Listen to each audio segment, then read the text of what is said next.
July 7.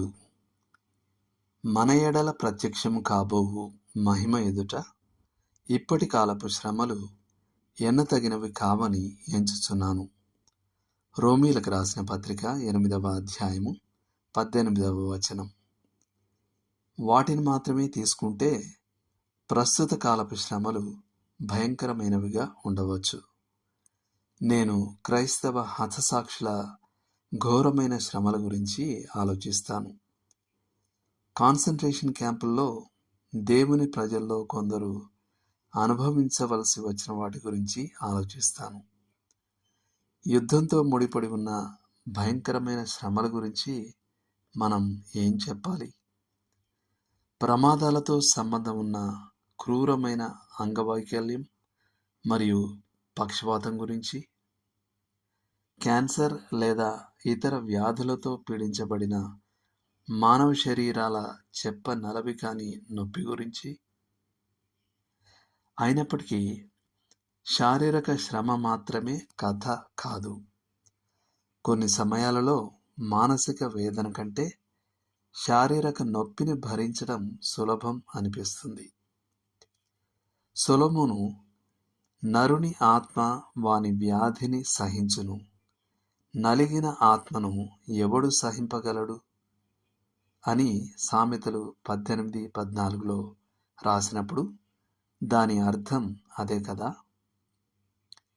వివాహ సంబంధంలో అవిశ్వాసం వలన లేదా ప్రియమైన వారి మరణం వలన లేదా విరిగిన కల పట్ల నిరాశ వలన కలిగే శ్రమ ఉంది. విడిచిపెట్టబడటమనే హృదయ వేదన, ఒక సన్నిహిత స్నేహితునిచే ద్రోహం చేయబడటం ఇందులో ఉంది. జీవితపు దెబ్బలు, వేదనలు, కృంగదీసే దుఃఖాలను మానవ శరీరం సహించగల సామర్థ్యం చూసి మనం తరచుగా ఆశ్చర్యపోతాం. వాటిని మాత్రమే చూస్తే ఈ శ్రమలు భరించలేనివి. కానీ రాబోయే మహిమతో పాటు చూసినప్పుడు అవి కేవలం సూదిపోట్ల వంటివి. పౌలు అవి మన ఎడల ప్రత్యక్షము కాబోవు మహిమతో పోల్చడానికి యోగ్యమైనవి కావు అని అంటున్నాడు. శ్రమలు ఇంత గొప్పవిగా ఉంటే మహిమ ఎంత గొప్పగా ఉండాలి.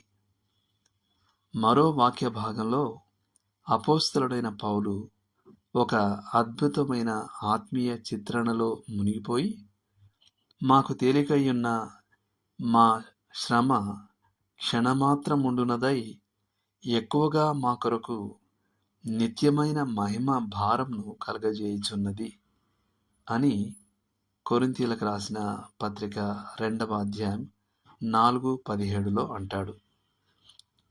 త్రాసులో చూస్తే శ్రమలు పక్షి ఈకంత తేలికగా ఉంటాయి. అయితే మహిమ అనంతమైన బరువుగా ఉంటుంది. కేవలం ఉంటాయి.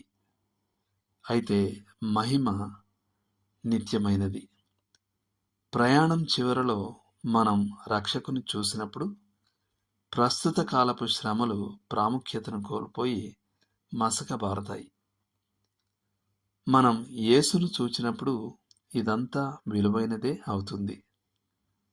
మనం క్రీస్తును చూసినప్పుడు జీవితపు శ్రమలు చాలా చిన్నవిగా కనిపిస్తాయి. ఆయన ప్రియ ముఖపు చూపు సమస్త దుఃఖాన్ని తుడిచివేస్తుంది. కాబట్టి మనం క్రీస్తును చూచే వరకు ధైర్యంగా పరిగెత్తుదాం. ఎస్తేర్ కె. రస్తోయి. దేవుడు మిమ్మును దీవించునుగాక.